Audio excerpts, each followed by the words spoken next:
What's up, y'all? Anime Bones. I'm so excited to say that I finally finished Dragon Ball Z.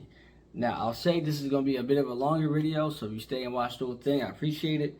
But just to let you guys know, I've rewatched Dragon Ball Z for the past couple months. I've known Dragon Ball Z forever, and I've always known the arcs, and I've always known what happened. I've always seen some fights here and there. Like when I was a kid, I think I had the Frieza saga, like on DVD, but I've never fully watched like every Dragon Ball Z episode and seen like every like little details that there was in every arc, because I never fully watched the whole show. I just kind of knew what was going on because I used to see the fights, I watched the movies, of course I played the video games, so I kind of knew everything that happened in the whole show.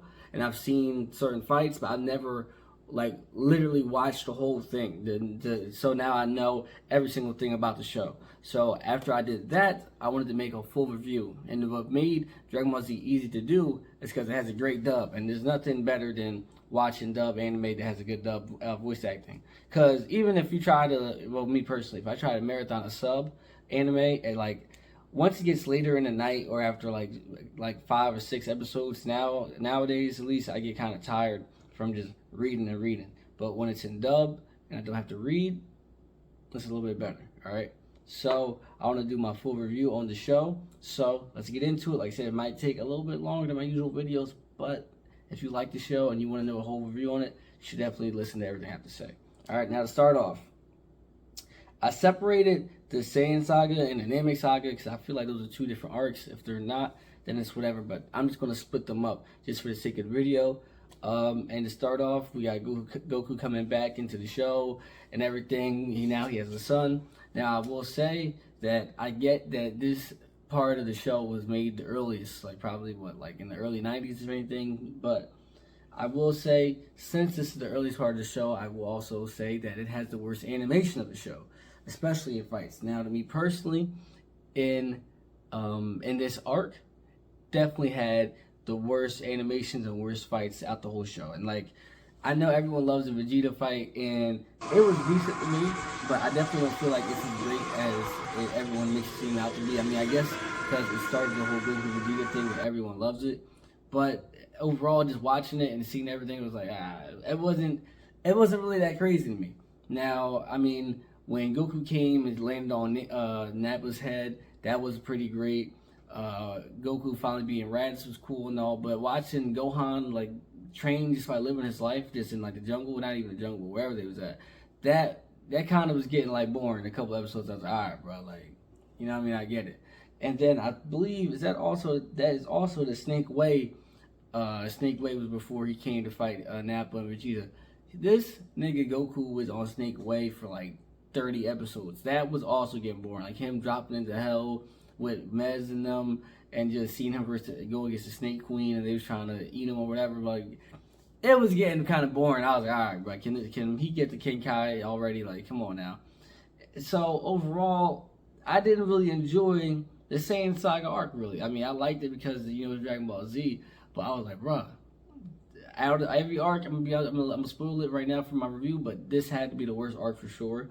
And not just saying it was garbage or like just trash, but it wasn't enough going on. And the Goku versus Raditz fight wasn't all that good. Goku letting go of his tail made no sense. I mean, Goku does, every arc has one thing that happens that doesn't make sense. Like, I'll literally point it out. But for this arc, it definitely was the Goku letting go of Raditz's tail. Like, bro, can you be for real? Like, can you be an adult and know what's going on? And then Raditz still betraying his own brother after he let him live by letting go of his tail. I mean, I get he's supposed to be a bad guy, but come on, if you just spent your brother for a long time and you try to get him on your side and then he beats you basically and lets you go, you're going to just, like, what kind of asshole would do something like that? And that's why Raditz was the weakest Saiyan that we know. Alright, so that arc, Saiyan Saga arc 6. Now, if you guys like it, you let me know what you like about it. But I personally didn't like the Saiyan Saga arc. There's not that really many things I can say other than when Goku came and beat up Nappa. That was probably the coolest part. Other than that, it was trash.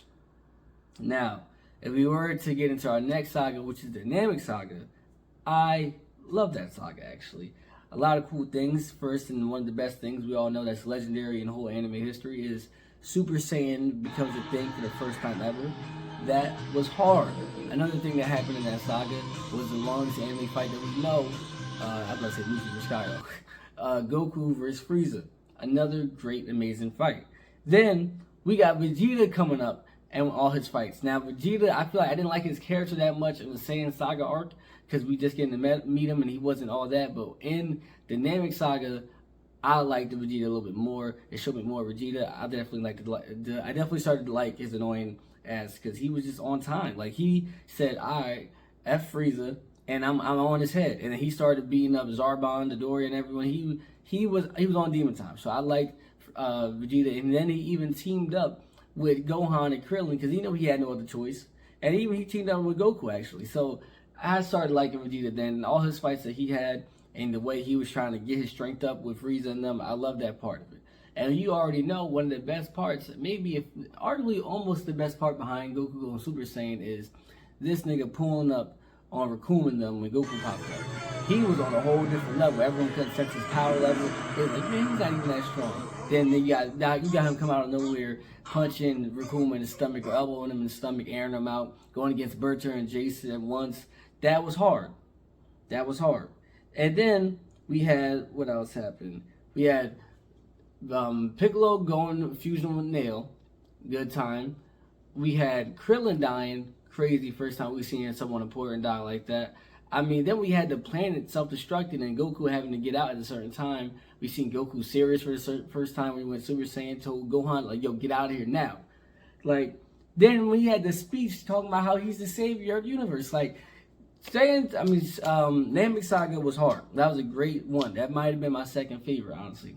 Love that. It's such nostalgic. It's such a nostalgic arc. I mean, everyone knows it. Like, when I'm watching, I feel like I was a kid watching it again. I'm like, bro, we all seen this. We all know how this goes.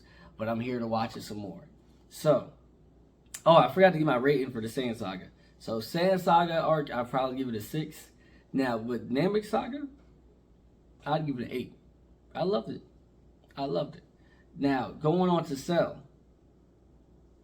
And then let me point out every dumb thing that happened in every arc. Last arc for Namek Saga had to be Goku giving Frieza some life. That was just dumb and a waste of time. Like, bro, what are you doing? Anyway, back to the next one, which is the Cell one. All right, I'm not gonna separate the androids and then Cell to two different. No, that's doing too much. They're basically the same thing. So I'm gonna put this all together. All right, now once again with the transformations. We had one of the best transformations. Personally, I liked it a little bit better than Super Saiyan 1, which is Gohan going Super Saiyan 2. I loved it. We love Super Saiyan 2, love Gohan catching up, being basically the main character, becoming the strongest. I love the fact that Goku knew that he was the strongest since day one. Since that saga started, he was like, yo, Gohan about to be the one to do it. He knew it. Like, he had him training. Everyone, I love the fact that when they came out the training, the type about time chamber, everyone's like, yo, Goku, why are you so nonchalant if you think you can't beat Cell? Like, Goku came back strong as hell, showed Korin his power. Korin was shaking. He was like, yo, you strong. And then he said, but you still not strong as Cell. Goku said, I figured. And he was cool. And everyone's like, yo, what's his secret? Why he so cool? Whole time is because he know Lil Man was going to hold it down. Even Lil Man himself didn't know that. That had to be one of like the little coolest aspects of that whole series, really. When Goku was realizing, like, yo, Gohan is the strongest one. And we all should have known it. I mean, Piccolo even knew it when after Raditz came. So Gohan was destined to be the one that beat Cell. Alright? Now, we had nothing but dumb things happen. So, you know how every time I said I'm going to point out something dumb that happened in every arc? This arc held the most dumb things that happened. I don't even got to look at my notes for this. That's how much dumb things happen. One, we got Krillin not pressing a button for Android 18. That was stupid. That was dumb. What was that about? Bro, why are you in love with a robot? Why are you in love with a robot? I mean, I don't care. They could have an Ice Spice Android, and she about to destroy the planet. I'm pressing the button, I think. Then, we have Vegeta letting Cell go to his perfect form. That made no sense. I mean, I get you're saying race, y'all. You guys want to be always fighting the strongest, but bro, that makes no sense. And I also didn't like Vegeta's character probably the most in this arc because he literally just didn't care about Bulma and Trunks, and it was like, bro, you make no sense. Like, you have a whole kid now. Why would you risk their lives for, like, just for Cell to go into his perfect form? That made no sense. Like, he didn't really kind of care until like the last part of the arc, and I hated that because I feel like it should have clicked faster for him. I feel like he should have been caring faster for him. And then another thing that never makes sense to me, maybe you guys can explain it, is that why was the android so much stronger in this version of the timeline? Like, and why did Dr. Zero popped up with Android 19 when in the regular one, Android 19 never existed?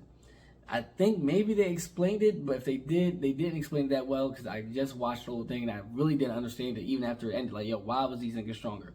Maybe because Trunks told him to train, so maybe like the little fly spies that they had on Goku and them was recording them being stronger or something. But overall, it just didn't make sense. Why was they stronger?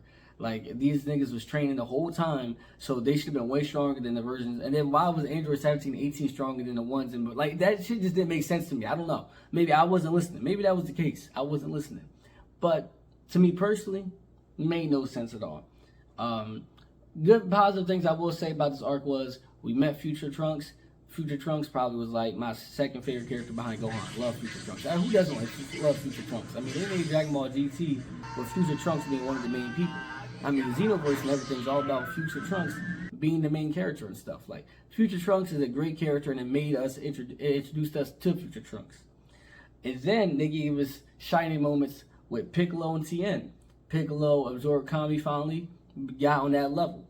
And he really should have absorbed Kami before he came back from Namek or whatever, but that's besides the point. Or when he was about to fight Vegeta for the first time. But again, that's besides the point. We seen Piccolo go head to head with Android 17, and we even seen Tien bum-ass held Cell's second form down for a long ass time, just tri-beaming him, to the point where I think he just passed out basically. So Tien got some spotlight, and that would be the only time Tien would get some spotlight. So there was a lot of great moments in there, but overall, I would have to say that was a 7. Another thing that didn't make no sense was Gohan playing with Cell, like, bro, kill Cell already. And how could I forget Goku giving Cell a damn sense of being like, bro, the universe is at stake. Why are you doing this? Why are you being dumb? If you wanted Gohan to go against him, just let him go against him to begin with. Don't fight him, then heal this nigga up. And then, like, that shit made no sense. It made no sense, all right? But, so overall, that arc, I'd have to give it a 7, all right?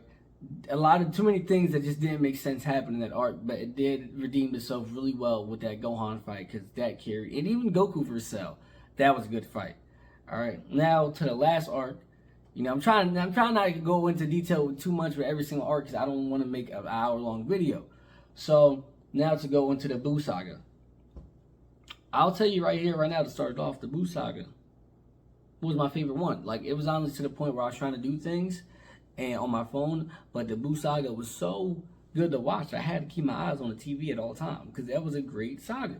Now, did it have its problems? Yes, but it introduced us into so many different transformations. Again, it showed us Ultimate Gohan, showed us Super Saiyan 3 Goku, showed us Gotenks, showed us Vegito, and then it showed us Super Buu, Kid Buu, Boo Boo, Hercule. It showed us everybody. So that Kibito, and just the Supreme Guy, all of them. That was a great arc. Majin Vegeta, that was great. Definitely and easily the best fights, even way better than the Goku versus Cell or the Gohan versus Cell. I mean, like, we had the Vegeta versus Goku fight, insane. Ultimate Gohan was throwing his hands. We had, I keep getting all these names confused. Gotenks fighting. Vegito was going, like, bruh, these fights were amazing. Super Saiyan 3, Goku versus Kid Buu. I mean, that was actually the one for me. When Goku Super Saiyan 3 went against Kid Buu, they were going at it. That's probably my favorite part. My favorite fight out of all those fights was that one. That was my favorite one. They were throwing hands. And Goku could get him, but Kid Buu just had infinite stamina. So it wasn't fair to him. Alright, we got to see Gohan in his life and everything, but the thing that I didn't like, once again, that I'll say dumb things that happened, is this nigga Gohan dropping the earring, even though he caught bullets earlier in the show. It just made no sense. And I really didn't like when they just gave up on Gohan being the guy. Like, bro, the whole aspect of Chi-Chi not wanting Gohan to fight just literally doesn't make any sense. But, like, why would y'all make him not be the reason why these guys win again and go back to Goku? I mean, I get you want to do the spirit bomb. Let's say that they did that, but why not let Goku fuse with his son? Like, that would have been hard. That would have been. I love Vegeta. Who doesn't love Vegeta? But I would have loved to see that. And speaking of Vegeta, let's go back into some things I do like. This had the best character development for any character in this show was with Vegeta and his whole thought of life in this arc. Him not liking Goku because Goku saved his life so many times, and him finally understanding why Goku's so strong, him wanting to defend his family, him self-sacrificing himself. I mean, this was a great character development arc for Vegeta, and the way Dragon Ball Z is, it doesn't really rely on stories and plot that much, but they really went out on helping Vegeta's character development. So that was great. And actually, a character that I didn't even think I was going to end up liking that much was Boo, and I mean Fat Boo.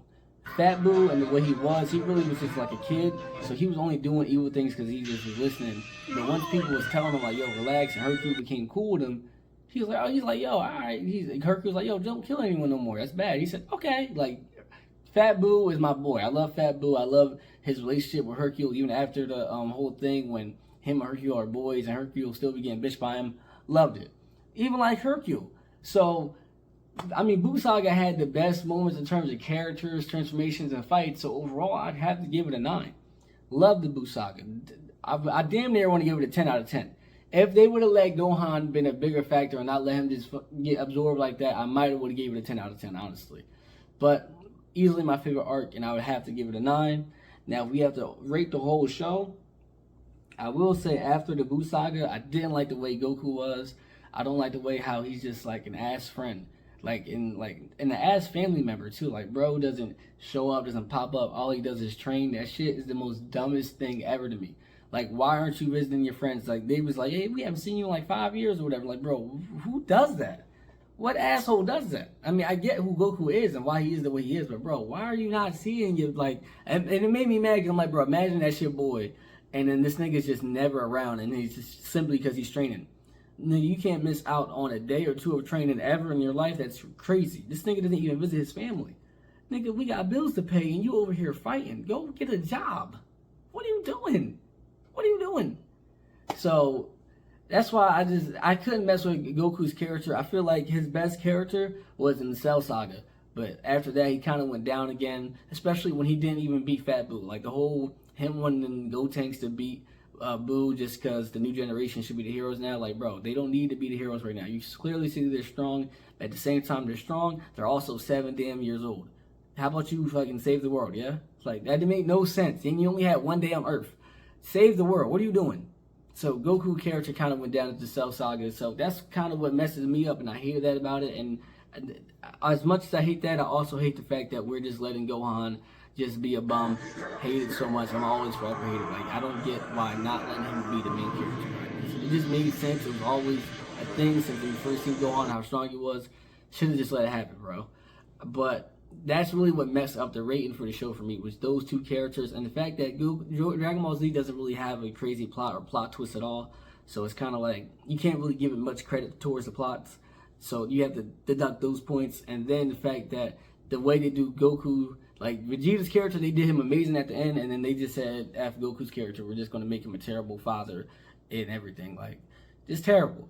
And even Gohan, like, we're just going to make him to a scholar and nothing. He's just not going to want to save the world at all because he wants to read books. Like, bro, you can easily make a lot of money.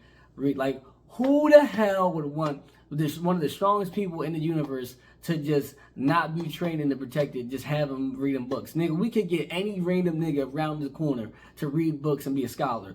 Why do we need you to be a scholar? We need just strong as being strong so niggas can't kill us. Like, that makes no sense. I hate it. I hate it so much. So overall, I'd have to rate Dragon Ball Z 8.5. I kind of wanted to give it a 9, but I'm not basing it off its popularity and how it's like the GOAT basically of anime almost. I'm just going to base it off the show. As the show is, has to be 8.5. Like I said, the plot isn't really that good, and the characters that are like the main characters, they really didn't give them much character development, and they just really still played around a lot. So I'd have to give it an 8.5, honestly. And there was so many things in the whole show that doesn't make sense, and that's just stupid.